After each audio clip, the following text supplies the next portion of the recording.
taxes, my own. Welcome to the Holistic Wealth Podcast. I'm your host, Keisha Blair, wife, mother of 3, author of Holistic Wealth, and founder of the Institute on Holistic Wealth. The show will showcase various experts in the key pillars of holistic wealth. Each week, we deliver the best information on how to become holistically wealthy and live your best life.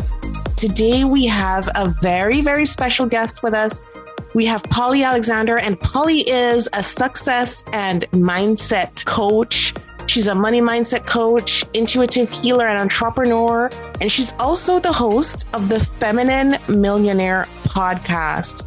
Polly, I'm so delighted to have you here. Welcome to the show. Thank you, Keisha. I'm really excited to be here. I am excited. You know, it's so funny. I love talking about money mindset. I love talking about intuition. I love talking about money blocks and ancestral money blocks. It's just all so interesting for me. And so that's why I'm so happy to have you here. And I just wanted to start off with your journey, because I know in your own life, you had identified, limiting beliefs around money, and you've come full circle now where you're healing others using like a diverse array of skills. And I'm just so happy to hear about that, because so much aligns with the whole philosophy of holistic wealth. So Polly, I'll let you get into your story for the audience. Sure. I thought it'd be interesting to tell it through the lens of money, because there's distinct stages that I went through in my relationship to money. And because I believe that money just mirrors our relationship to ourselves and to life. So it's a really good signpost as to what's going on inside us and with how we view the world. So I started off with a not conscious relationship to money. Growing up, I got a lot of messages like money's hard to come by. It doesn't grow on trees. My parents grew up in the war in the UK, so there was a lot of scarcity and rationing. And there was just this feeling of sort of never enough, or you've got to be very careful, count your pennies. And at the same time, we lived in a nice house and I went to a good school. So there was a kind of conflicting information. On the one hand, money was there for things like education. On the other hand, there seemed to be this constant scarcity and fear around money. So I grew up trying to avoid thinking about it as much as possible. So I got a job. I was working in corporate, and I managed to largely avoid money because it just came in at the end of the month. It was there. It was fixed for the year. You had a review at the end of the year. You didn't really have much power, in my opinion, at that stage of my career over what I made. So I was a big spender, which I know we'll come to later. My money style was definitely in the spending camp. And so I was always spending more than I earned. And there was never enough at the end of the month. That's just how it was. And I just thought that's just how it is with money. There's never enough. So I was kind of like a functioning dysfunctional around money until I hit my late 20s. And then at this point, I decided that I had to get out. I had to claim my freedom and I had to quit my job. And I was so excited. I had the vision boards. I had the vision. I was going back to study. I bought a house first. So I made a really smart financial decision whilst I had a good job to get a mortgage and buy my own home. And then I rented out rooms in the house to other students to pay my mortgage. So I was kind of pretty savvy in that way. But when I had to start asking for money for myself as a photographer, oh my gosh, I realized it was really hard to put a value on yourself, to ask for money. I felt like everybody wanted a discount. That's when I really came face to face with money, having to manage my own taxes, my own cash flow. And I think this, although I wouldn't have said it at the time, this is really when all of my money blocks started coming up. So ran a career as a photographer and gradually got better at these things. But it wasn't until I got to my late 30s, about a decade later, that I really started coming into this concept of money mindset and really started getting more empowered around it. I told myself a story as a photographer, which was, well, I'm sacrificing money to do what I love. Like a lot of artists, a lot of creatives, a lot of spiritual people will say, oh, but I'm doing what I love. And artists don't make much money, or spiritual people don't make much money. or I'm a mom, so I'm not going to make much money. I can only work part-time. There's so many stories we tell ourselves about why we can't make much. And my story was, I'm lucky to be doing what I love. I have a friend who's a lawyer. She's sold her soul. She's making lots of money, but she has no life. And it just never occurred to me that you could sort of have it all or that things could be better. So I sort of had this unconscious limit. And then I made a big dream come true and I got a second home in my dream island of Ibiza in the Mediterranean. And I just thought, oh my gosh, this is like incredible. This is as good as it gets. And then literally within 2 days of going there, everything started to unravel. So within 6 months, my mum died suddenly. One day she was there, then literally she wasn't. And she'd struggled with me moving abroad and didn't own a passport, didn't understand my decision. And so she'd withdrawn. I also think she knew she was ill, although none of us did. And she suddenly went one day. And then straight after, my father got cancer. He was really ill. My brothers were struggling with what was happening. And then I got ill, not surprisingly, from all of the stress. I was engaged to be married. I got married. And then shortly after getting married, my husband walked out. So in the space of 2 years, I just went through this huge series of losses.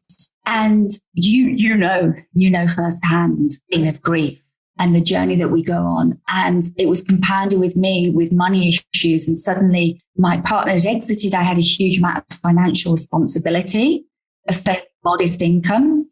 And I was a wedding photographer in the middle of a divorce.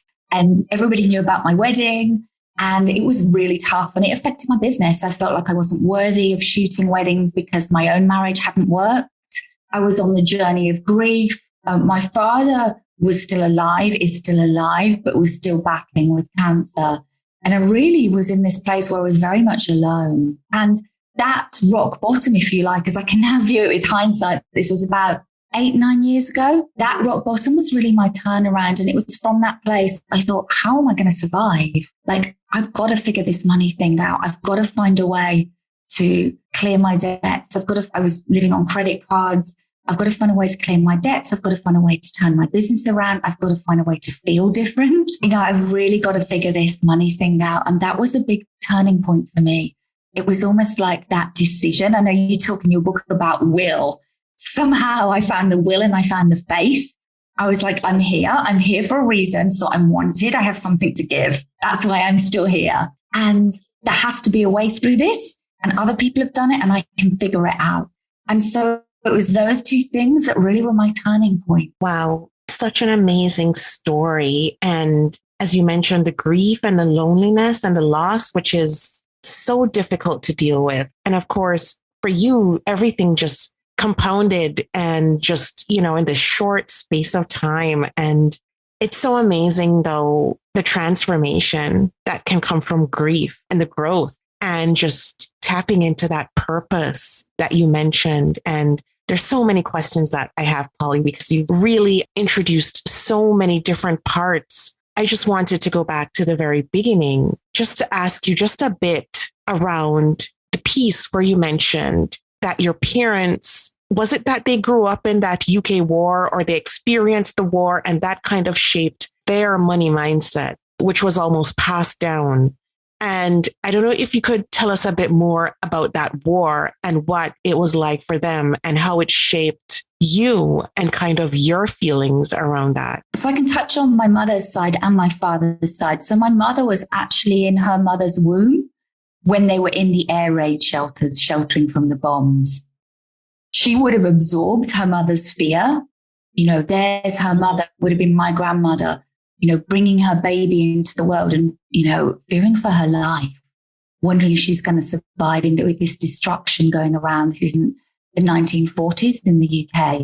So I've since my mother passed away, I've been unpicking pieces of her life and gained a lot more understanding about her journey and beliefs and choices and how that's affected me. And one of the things I became aware of, that she lived in a lot of fear her whole life. There was a fear of doing what she wanted to do. And she blamed a lot of circumstances for not really living a fulfilled life. And yet when I look back and I see actually she inherited this fear for her life. And that made her very cautious. And that was a piece of her own journey. So she couldn't teach me, hey, you're going to be okay. Everything's going to be fine, because she wasn't taught that. And she inherited a lot of fear. So she came into life with this perception of life. So she couldn't deliver to me like, you're going to be fine no matter what. I had to discover that for myself by going through this loss and by learning I could survive on my own without any external support, and that I am supported by a divine force. So it all starts to fit into like this divine alignment when I look back.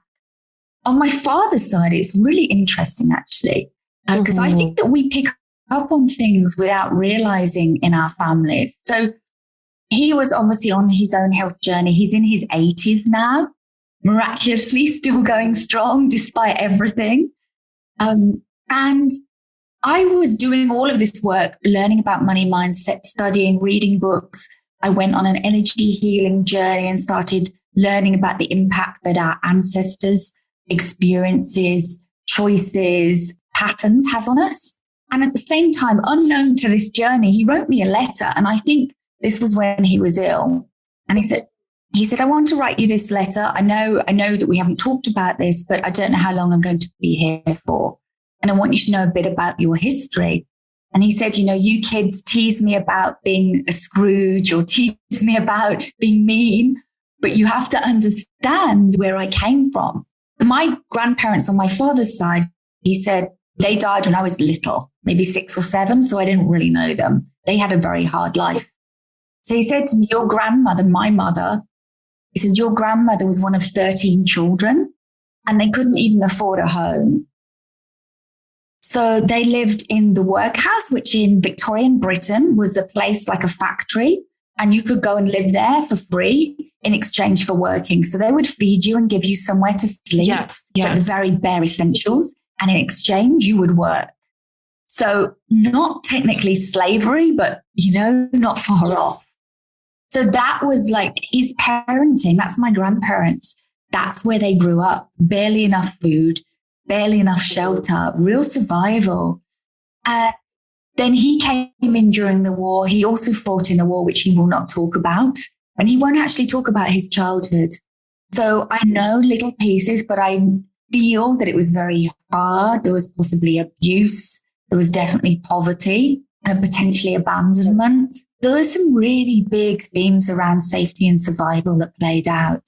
And when we incarnate into a family with these type of journeys, shall we say, patterns, experiences, they're parenting through that lens and they're experiencing life through that lens, and we absorb it through their behaviors in the DNA, through what they say to us. And so I firmly believe that we incarnate with these things because it's for our highest good, because we're choosing to learn. And I think there's no way I could do the work I do had I not incarnated into this lineage. And I also believe that we incarnate to heal the lineage as well. Exactly. As you're speaking, we had a previous guest, Jenna Sophia, and she was talking about some of these ancestral money blocks. And it's just amazing. She was saying the same thing. And it's so true that, we're here to heal. We're on a healing journey, and it's very much spiritual. And so I love that piece, because that's why I was so drawn to your message. And not only that, but how it aligns to holistic wealth. And so, Polly, I know that you give advice and you teach how to break those money blocks and how to overcome this type of ancestral lineage of fear and anxiety around money and strategies for that. But I know there's so much that you have to offer in terms of your advice and wisdom. So I just wanted to start with that little piece of when people realize that this, how this family history impacts us. It's so funny. I went back through mine just as you did when I came up with that personal financial identity framework. And as you were talking about that healing with your father giving you that letter, that's how healing it was for me, going to talk to my mom about her story and her parents and her grandparents. And it's so similar. So if you could share with us, once we get through, the knowing or that self-awareness, that piece is there, the money blocks and the mindset, then what comes next? I mean, What do you advise your clients? Yeah, it's such a rich area to work through because it brings up so many things. To continue the subject of family, what I would say is when we move through this excavation process, we move into a process of forgiveness and compassion. And that can be very hard, especially if we feel that we've been deprived experiences in childhood. And even little things. I always remember wanting a Cindy doll, which I don't know if you have Cindy in America. We have Barbie. Well, I wanted like a Barbie or a Cindy doll. I didn't get one. I got a Pippa doll. And it was like the cheaper, inferior one. And that had such an impact on me. I think at that young age, like 6, 7, I remember thinking, I'm not worth a Cindy doll. I'm not good enough for a Cindy doll. I'm not as good as other people. They get, and I formed the belief I don't get what I want and I'm not worthy of it. And I always have less than others. So the one little tiny incident, like it's connected to so many beliefs that I formed. And so we also look at the family. We also look at what were the significant incidents in my childhood where I remember feeling less than or unworthy. And as we excavate this, the forgiveness piece is big. And knowing that if our parents knew how to teach us about money, how to be responsible with money or how to feel confident and worthy, they would have. And they were not able to teach that because they didn't have access to those resources or that modeling themselves. And so there comes a big place of compassion, either for things they didn't do or things they did do that were harmful. And so I think forgiveness is a big part of the journey. And then I would say that most people's money perception boils into two things. The story, there's not enough. There's just not enough in the world. So you have to compete for it. You have to try hard for it. If someone else has more, you have less, that kind of paradigm. Or there's the I'm not enough. The reason I don't have more is because I'm not good enough. I'm not smart enough. I'm not clever enough. I'm just not enough in some way. And so I find that it falls into two of those camps, manifest in different ways. But I feel, and I've observed, is we're really on a journey in two ways. One, we're on a journey into like the possibility in the world that there is enough for everyone, that there is more than enough available.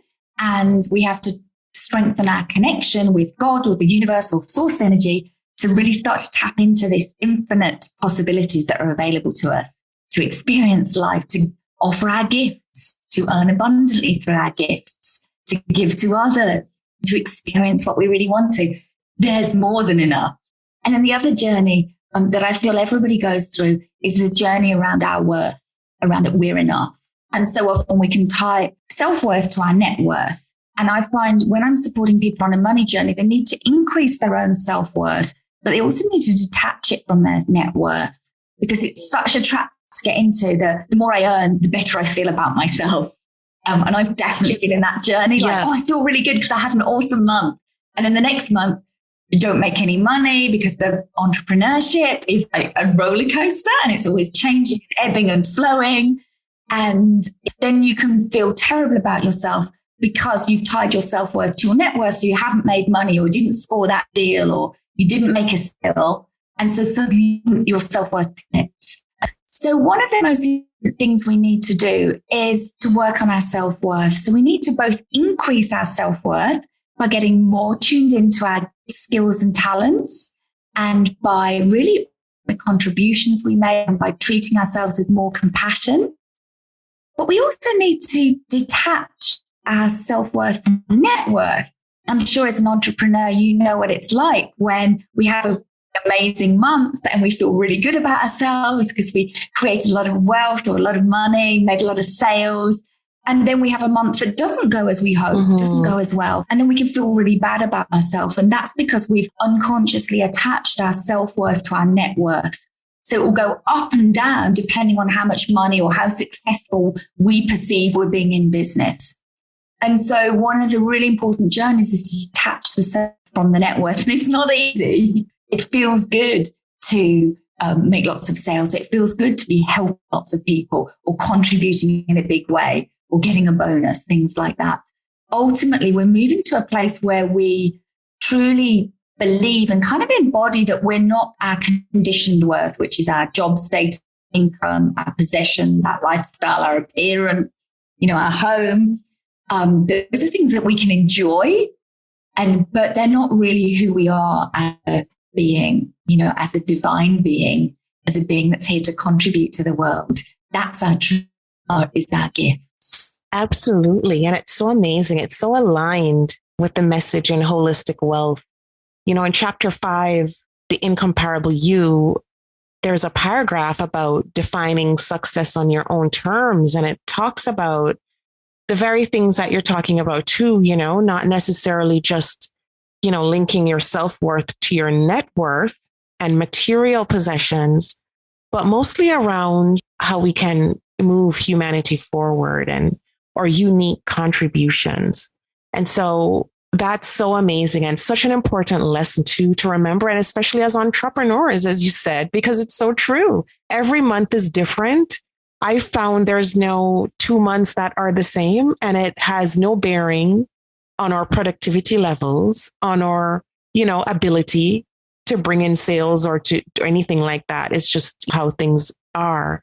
So just some amazing lessons there, Polly. And, there's so many things I want to touch on with you. There's the manifesting piece, of course, because you mentioned being tapped in to the source, and you mentioned really honing that to be able to live the life you want. And you also touched on parenting, which I also want to get into, and how we limit those limiting messages that we give to our kids as parents, because we don't want to pass on the same trauma.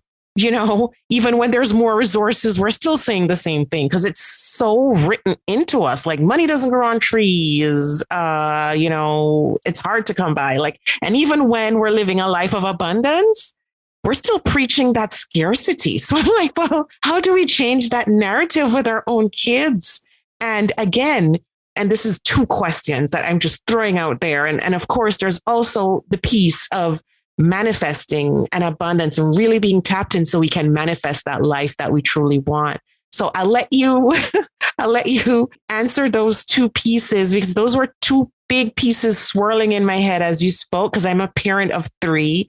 And, most of us are so much better off, than our parents were, thankfully, but yet still we preach this, we're saying the same things to our kids and not necessarily changing the messaging. So I'd love to hear your views on that. So I'm so glad that you asked that question, because this is something that I actually haven't spoken to before.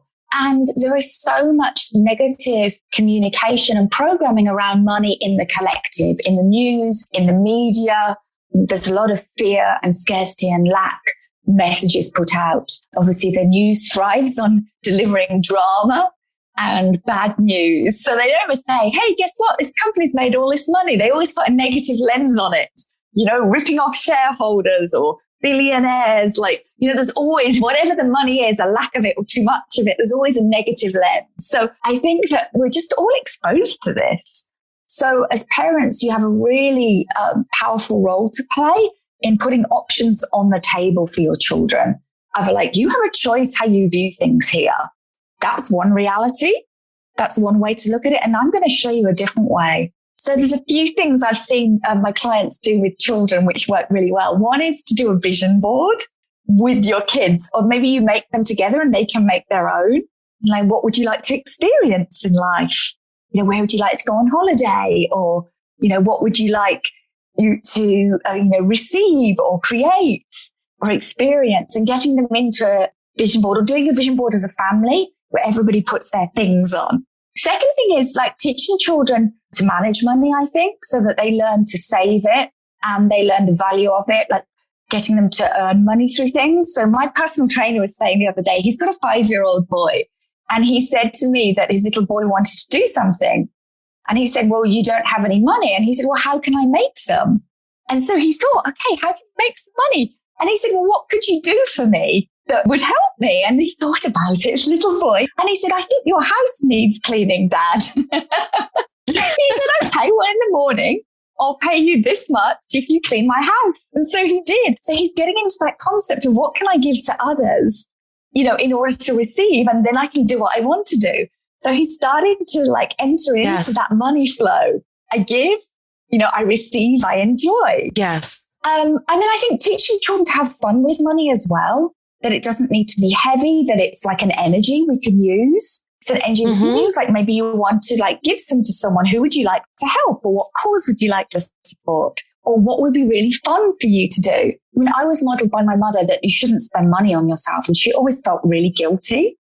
So there's this kind of guilt and shame when you spend on yourself. But she showed me that, you could spend money on others, which was a beautiful gift to be really generous. But it was kind of a little out of balance. She gave amazing gifts. She gave a lot to others, but she wasn't able to give to herself and nourish herself. So, I learned some good things and I learned some areas that I can rebalance. And I've had to learn it's okay to spend money on me. And I've had to work through the blocks and the guilt to doing that. Yes, absolutely. So, I think there's lots of things you can do with children. Another thing that's important is conscious language. And that's something I teach in my money program. It's starting to become aware of what you say around money. And spotting for I can't afford it or we can't afford it can be a default. Kids go, I want that. We can't afford it.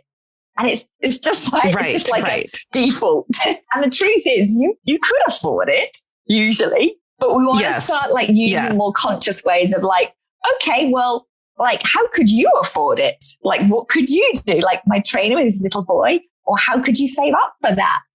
Or, how important is it for you to have that? So if we had this amount of money and these are the choices of what you could spend it on, is that what you really want to spend it on? So like, I think getting in touch with what you really value and then redirecting your spending is super important. So when I started doing this work in depth about 5-6 years ago on myself, I reevaluated how I was spending my money and I changed it. I cut back on some things and I started spending more on others. So that it was aligned with what I really valued. And it wasn't always conventional, but I really value beautiful clothes. And I didn't give myself permission to spend on them. But I would spend a lot of money on eating out because that's what you did when you socialized. And that's what other people sort of dictated. And I realized that was not so much in alignment with me. I wanted to eat well and eat healthy and feel good, but I didn't want to spend £150 on dinner regularly. And so I redirected my spending, and that really changed my experience of abundance. And I think that's something that you can teach your children to do. You can see the lessons are kind of similar for adults and children. Yeah, it is. It absolutely is. I see those lessons play out with my own kids now. We haven't done the vision boarding together, but we've done the trade-offs exercise. We also built this gratitude jar together, and, we write little gratitude notes in there. And so, yes, there's so many ways that parents can reframe their language and conscious parenting. And so these are such amazing tips because sometimes it just comes out by default. And you're just like, well, I didn't mean to say that, but they're just asking me for everything at one time. And then so push all your buttons. Exactly. Bring up your stuff. Exactly. And then like for parents who have 3 kids like me and the 3 of them are coming at you at the same time, it's so easy just to say, well, money doesn't grow on trees, guys. Like, but it's just part of just being conscious and living intentionally and really being conscious about the things that we say. And in the moment, so much can come out, but really thinking through that. And so I wanted to talk to you about the manifesting piece because, and I mean, even in your own entrepreneurial journey, you've had some really great wins. You've had some really great times where, I looked on your YouTube channel and there's so much amazing videos there, and how you've had some amazing weeks, 1 week where you had, I remember it was in excess of over £20,000 coming in from clients. And so you've had some amazing successes.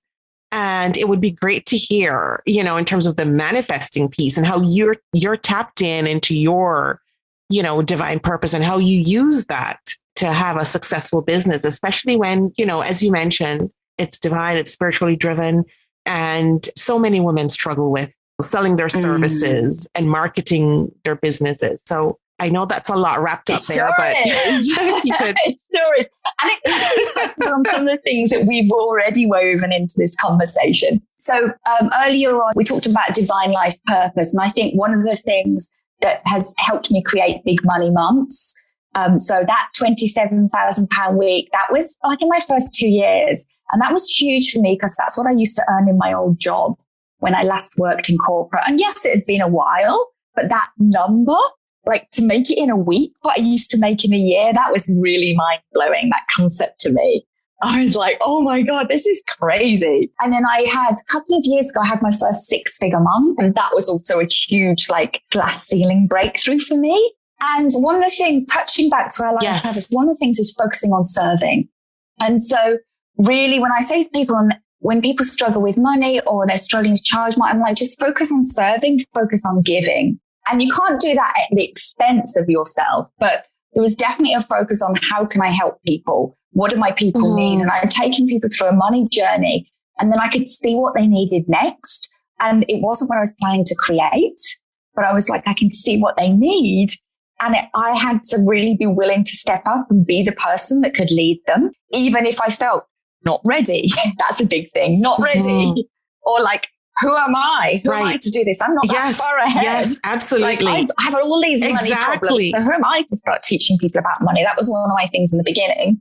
No, I was teaching people and clearing people's money blocks whilst I was still clearing my own. And I still am. It's a lifetime's work. But I was in a lot of debt at the time. And so I had to get over that and say, well, actually, I'm the perfect person to teach people because I have these blocks. And I have this fear and anxiety and I'm working through it. So I know exactly what it's like. And another thing I had to do, so the 6-figure month, I'd figured out, well, I kept being told by like intuitive people or coaches, like you have to do live events. And I was like, no way. No way. I can't. Right. I noticed you don't do webinars, and I wanted to ask you because for those 6-figure months and the week that you went, you had in excess of £20,000. And that's exactly what came to me because most women, most entrepreneurs that, have these digital courses or they do online coaching, it's webinar week after week after week. I've always thought, well, what happens when the webinar stops? What happens when you can't do a webinar? And so I wanted to ask you about that because I realized that you're not driven by webinars week after week. I'm not. I'm really sensitive and intuitive, and I just can't push myself that hard. It just doesn't work for me and my energy. And if I push myself too hard, it doesn't work for my gifts. So to be able to tune into people deeply, be able to support them and hold space for people that are in trauma or going through hard times, I have to be in a really good condition. And I can't churn out marketing. It just doesn't work for me. And what I've realized is I don't have to. So there have been times when I've followed various models and I pushed myself too hard and I've learned to pull back. I've learned to take the best of different teachings and mentors, but to really make it my own. That time, looking back, I do webinars, but they're infrequent. There's special occasions when they happen. Yes. And they're really powerful. There's so much value in them as well. So much value. I'm still working with the piece around over delivering in my own journey. What I had to do that time to break through to the 6-figure month was actually something I really didn't want to do. Essentially, I had to put on a live event. All these people telling me you should be doing live events. And I thought, hideous. I can just about manage a 1-hour webinar in front of a screen. It's taken me like 4 years to get on video. I literally didn't do a single video in the first 3 years of my business. Not one. So when my clients, they're in year 1 or 2 in like my business program, in the early business program. And then they're like, oh my gosh, I feel really bad. Like I'm trying to get onto video. I'm like, you're 2 years ahead of me. Don't worry about it. It's like where I am. It's okay. You can still be successful and not do everything perfectly, which is another block to move past perfectionism, is knowing that you don't have to do everything perfectly. You can fail at things and still be successful. You can fail at things and still make lots of money. And that's kind of what I was doing. So I got this message to do a live event. I thought, fine, I'll do a live event. And I booked a venue in London, which then fell through. And then had to book another one 3 weeks out. I think my own resistance was pushing through. And I just announced, like, I'm putting on an event. I think it was 3 or 4 weeks out. And I had to put a lot of money down to hire a location. I wanted it to be a really beautiful location.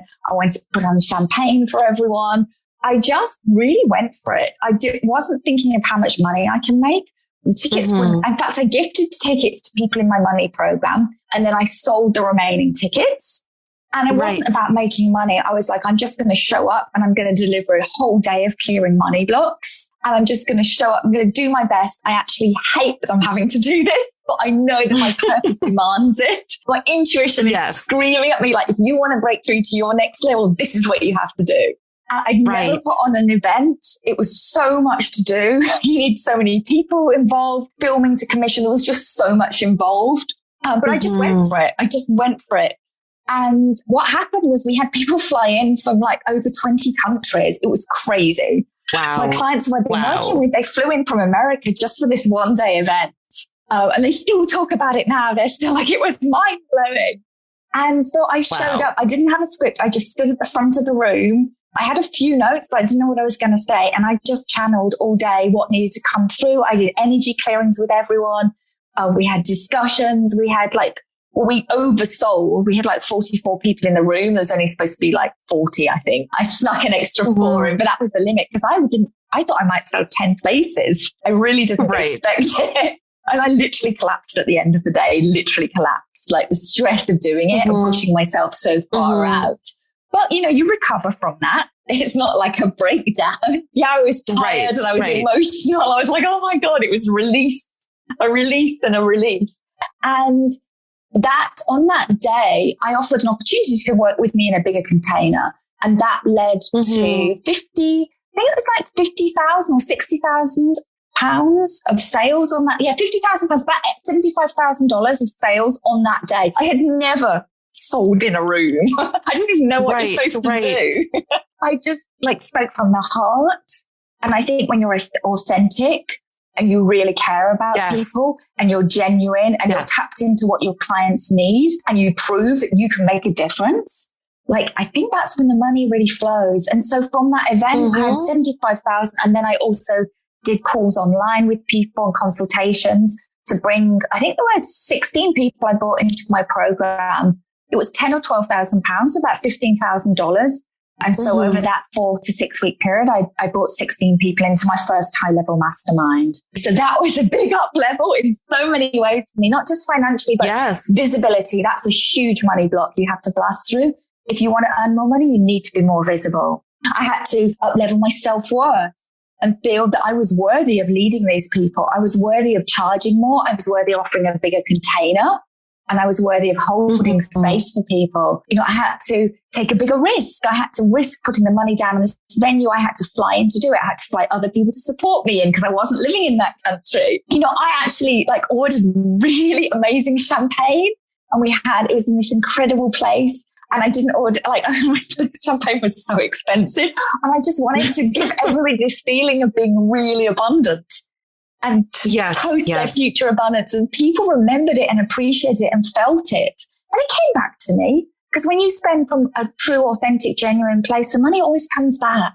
It always comes back to you. I wasn't spending to impress people, to show off, to be faking it. None of those things. I was spending from joy because I wanted to have this experience with people. I wanted them to tap into that energy of abundance and of unlimited possibility. And that was just a way of doing it and a way of celebrating. It's such an amazing story and so many lessons there. You talk about taking measured risks, which is absolutely key. And the self-worth piece and believing in and charging what you feel you're worth. And it's amazing because so many women struggle with that. They think they struggle with even just selling, period. If it was up to most of us, we would give everything free, but we have to live, so we can't. Right. But that's how generous we are. And I feel that generosity in your spirit too, because I know I'm exactly like that.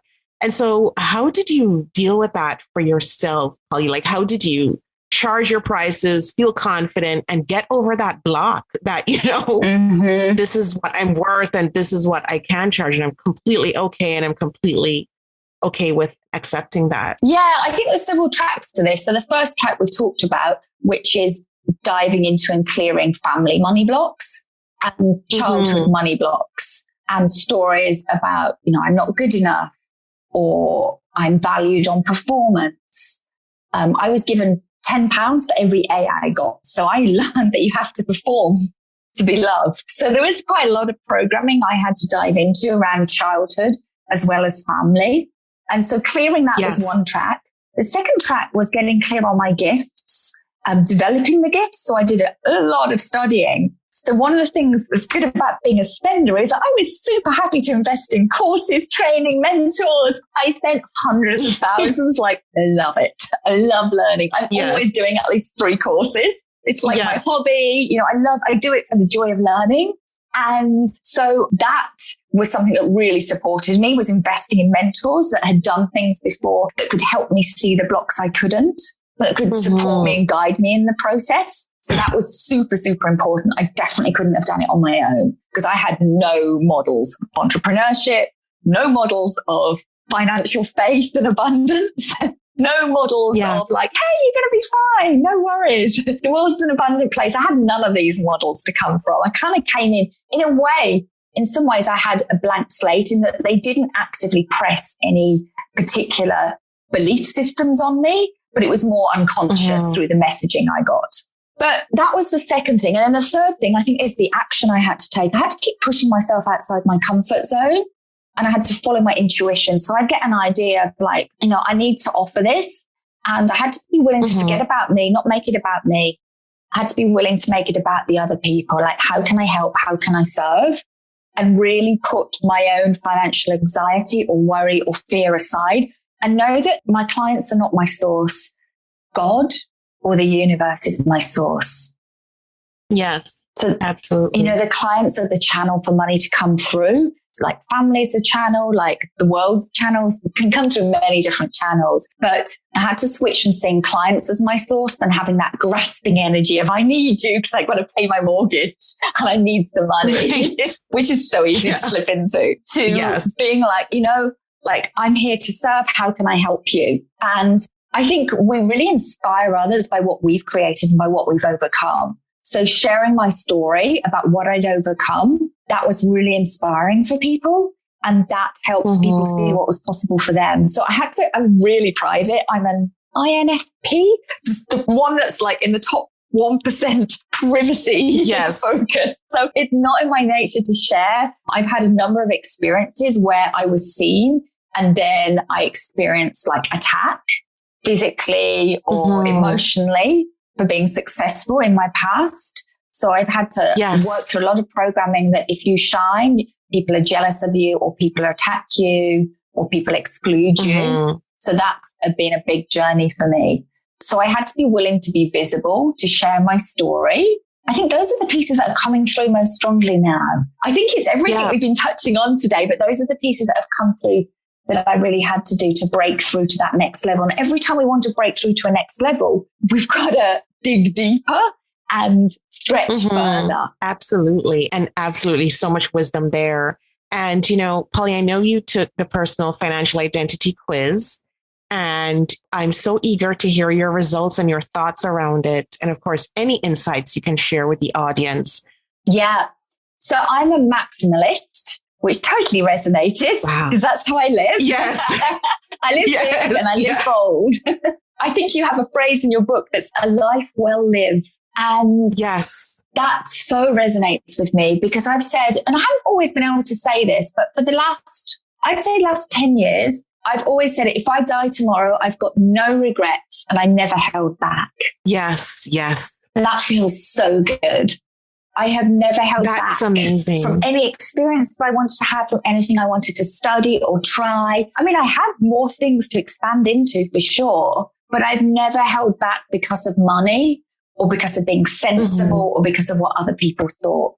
So I think being a maximalist has meant that I've been able to invest a lot of money in myself and my growth. And that's enabled me to serve in a bigger way and contribute more to the world instead of hiding. Yes. And thinking I'm not worthy and who am I to think I can lead or guide others. But because I was willing to spend the money and invest, that's given me the confidence and the tools. One of my values is beauty. And I've been able to create, because I'm willing to spend freely and allow money to flow, I've been able to create a life that reflects my value of beauty. So I manifest a really beautiful home, which I moved into last year during the pandemic, which was divine timing. Oh, wow. It's literally my dream home. I have incredible views of the sea and of the mountains and the forests. That's amazing. And I think that my attitude to allowing money to flow, because I am a spender, it's meant I really enjoyed life. I've been very, very generous with other people.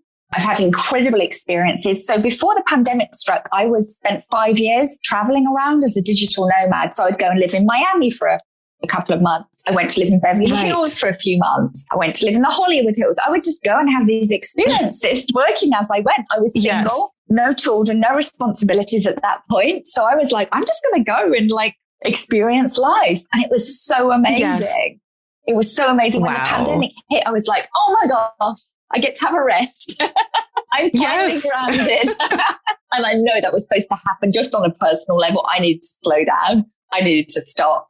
And I needed to be firmly in one place. And I actually was able to manifest my soulmate from that stopping. I was told you have to stop. If you want to manifest love, you have to slow down and stop.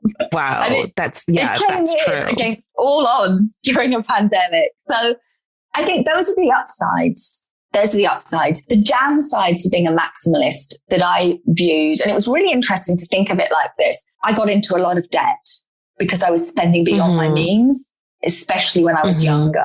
I would spend for comfort and I would spend for celebration as well. So when I felt bad, I spent to make myself feel better. Yes. And when I felt good, I spent to celebrate. And I would spend because I thought I deserved it, because I wanted to feel safe and secure. And I really sacrificed kind of long-term security for short-term pleasure. So that was one of the dynamics which really played out for me. And I've had some wild experiences, but I don't have a great deal of investments or saving. But, you know, I'm coming to a different phase in my life. I feel like I'm going to live to be very old. So I feel life just gets better and better and better as I get older. Yes. And so I'm at peace with that part. And I think the other downside to being a maximalist is that overgiving to others. So in my previous relationship, I was the one with assets and savings and investments and a home. I met someone, we were only married for a year. And then I had a huge loss in the divorce. He came in with nothing and left with part of my assets. So I was determined not to go to court to fight it and to handle the divorce with kindness and compassion. He had a breakdown and I decided that I could afford to lose money, but I couldn't afford to lose love and kindness and compassion. And so that was a big, difficult journey for me that lasted longer than the marriage, the process of having a compassionate divorce and being patient. But I came out of it believing that I could just make the money again. And I actually made so much more money than I ever made before. I made the right decision not to try and grab and hold on and just to release it and know, you know, there's always more. There's always more money. And I want to free myself from that. And I've gone on to become far more abundant than I ever had. That's amazing. It's so amazing to hear that. And I just wanted to ask, because this is one aspect in terms of the maximalist that I love that you shared with us, you know, in terms of the relationships, especially as women. And you're right. When I wrote, you know, this personality framework, the maximalist has the most giving heart in the room. And I've always said that the maximalist has the biggest heart. And I get goosebumps talking about the maximalist too, because I see it in me in certain ways. And I wanted to ask you, in terms of, you know, you mentioned the divorce and what he was able to walk away with. Is it that he got like, you know, like you had to sell to actually give him a portion of the proceeds? I'm just wondering, you know, in terms of your life, because you mentioned that you've gotten so much more back, but how big of a loss, or, you know, I don't want to couch it as a loss, but how big of an impact was it on you at that time? Yeah, it was huge for me because I had spent my 20s working really hard to be able to get the deposit and be able to buy my first home. He spent his 20s bumming around on the beach in Thailand, not working. So there was definitely like a little bit of like, hold on, I worked really hard to buy my first home. You didn't do anything. Yes. And then when we bought the second home here, so both our names went on it. But again, he had nothing to put down as a deposit. So I cashed in all of my savings and investments to pay the deposit. So his name was on things, but I was really bankrolling. I also looked after all the finances. So I was also the responsible one. And he had a much more cavalier attitude to money. If you have it, you spend it. And so I got nice gifts. But I also had, like, in the UK, we had the taxman at the door because he hadn't paid his company taxes. So there was an irresponsibility and an insecurity that he brought forth. So I think some of the healing I had to do was actually around, like, his choices and his beliefs and his behavior. When it came to the actual financial loss, I really wanted to keep my dream home in Ibiza. We had 2 homes between us, but I couldn't afford to take on both. And that was really hard because the Ibiza home was my dream and it was so emotional for me. It wasn't about, the assets or the money.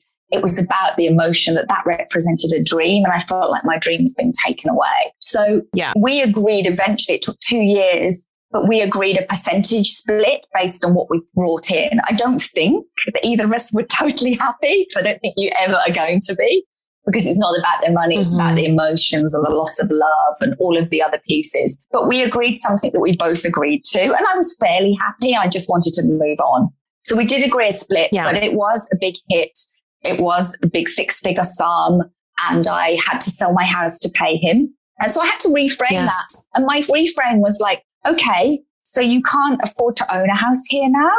So what could you rent? What would be your dream home that you could rent? So I took the little bit of money I had from selling that place that was mine, and I paid a year rent on literally my dream apartment. And it was just incredible. I was living opposite some of the world's biggest super yachts. My wealth consciousness went through the roof. I was surrounded by money. When I started making really good money in my business because I put myself in the middle of wealth. So something really awesome came from that.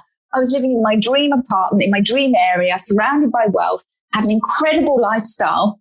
And I had that experience for a year. So I managed to get something good from it, which really helped. That's amazing. And it's so much easier to manifest wealth when you're in the midst of it, right? It's just so much easier. Totally. And I don't know if, that's I don't know what lessons because we haven't touched on manifesting yet, but now I'm like, wow. I do a really good job of manifesting if if I embed myself in the bosom of that type of, luxury. And so I know we're out of time, but I just want to get one last lesson from you, Polly, on manifesting, because I think it leads greatly. It's such a good segue.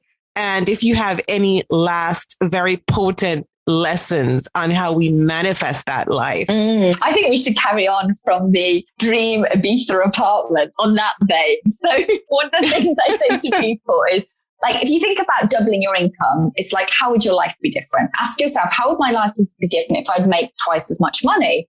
And so for some people, it's going to be usually a mixture of experiences. So maybe you'd have a holiday somewhere, a better holiday, and then it's also things like freedom. So it'd be like, I'd spend more time with my family, I'd work less.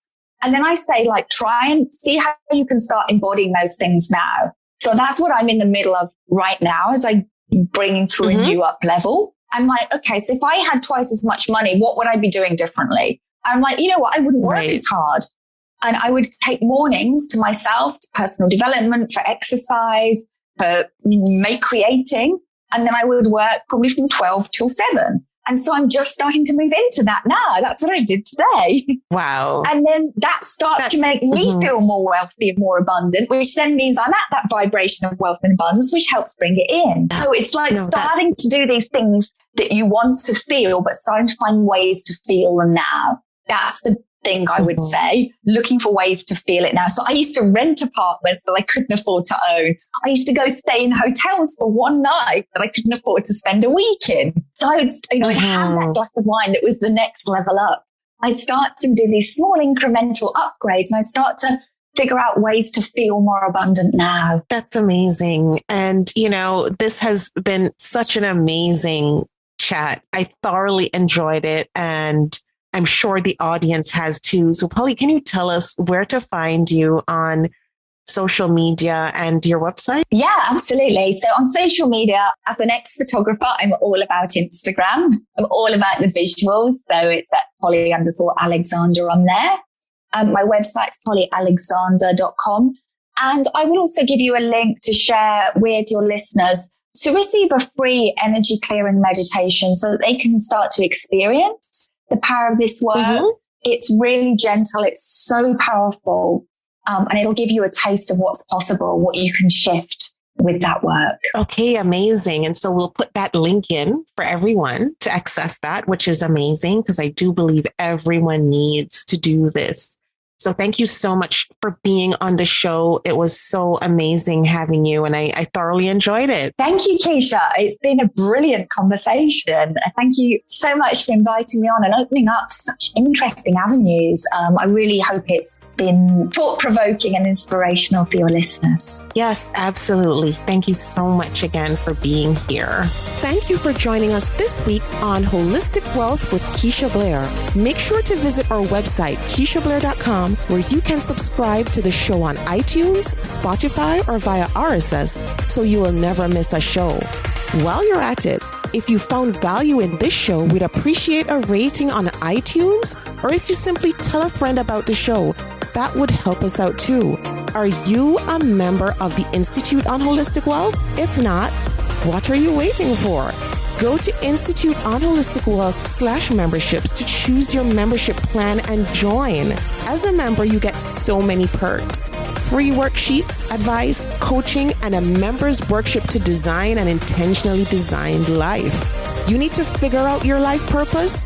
Take the Build Your Life Purpose Portfolio online self-paced course. You're struggling with all your money decisions? Take the free financial identities quiz and then take the course. You recently had a breakup, job loss, or experienced the death of a loved one? Take the Holistic Healing course. You need an overall plan to achieve holistic wealth? We will help you figure out your holistic wealth blueprint. And of course, if you want to start making money by helping others achieve holistic wealth, become a certified holistic wealth consultant. Regardless of what career you've got, the Institute will show you how to increase your income and walk in your purpose. The sooner you join, the sooner you start to achieve a more holistically wealthy lifestyle. And you're going to want to stay for a very long time. So go to Institute on Holistic Wealth /memberships to join. If you haven't read the book yet, pick up a copy of the award-winning, best-selling Holistic Wealth 32 life lessons to help you find purpose, prosperity, and happiness.